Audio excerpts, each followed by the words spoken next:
Welcome to this week's Milton Keynes Council COVID-19 update. In the last 2 weeks, 4,809 people have been tested in Milton Keynes, and of those, 344 have been found to be positive with COVID-19. The number of cases is currently 62 per 100,000 people in Milton Keynes.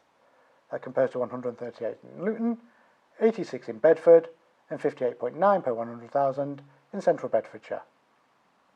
Milton Keynes remains in Tier 1 of the government's COVID alert levels, which is medium. That means observing the rule of 6, work from home if possible, and remember hands, face, space.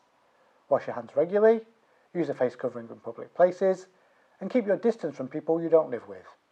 Most businesses continue to operate with their current COVID-19 secure restrictions. We are currently giving advice to 19 schools in Milton Keynes where pupils or staff are isolating. Next week is half term and Halloween. We've issued some guidance about trick-or-treating. Our experts in public health are asking families to avoid it, as moving from household to household is unhelpful and might put vulnerable groups in a difficult position. I know that's tough, but there are loads of other ways to have fun. Whatever you do, gatherings of more than 6 people from different households are not allowed. That advice applies to whatever you might be doing over the school holiday. It is a really critical time right now, so however you have fun next week, remember that the tough choices we are making will help our friends, neighbours and the NHS. We have had reports this week of 1 or 2 pubs and restaurants breaking the 10 p.m. curfew. We are investigating. If you have any concerns about whether a venue is operating safely, you can contact us on covidconcern@milton-keynes.gov.uk.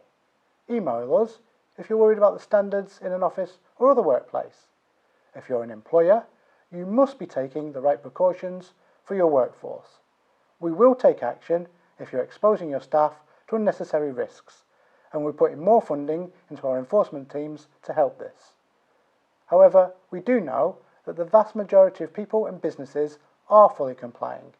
It's the ones that aren't that let us all down and pose a risk to everyone else. We are also now in the period where flu infections rise, so we are advising people to get the flu jab.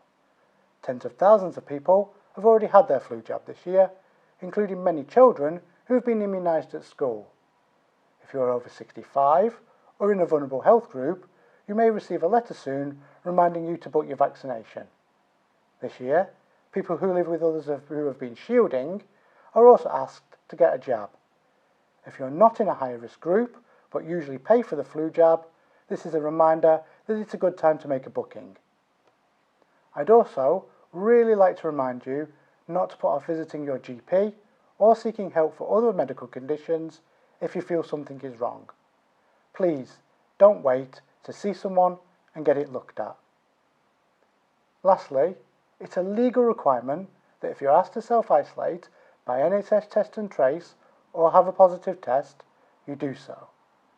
If you're on a low income but will lose money because you can't work from home, you may be entitled to a payment of £500. It's called the Test and Trace Payment Scheme. We've put the details of this on our website and we'll put a link below this video. It really is vital. If you must isolate, you do so. Until next week, thank you and goodbye.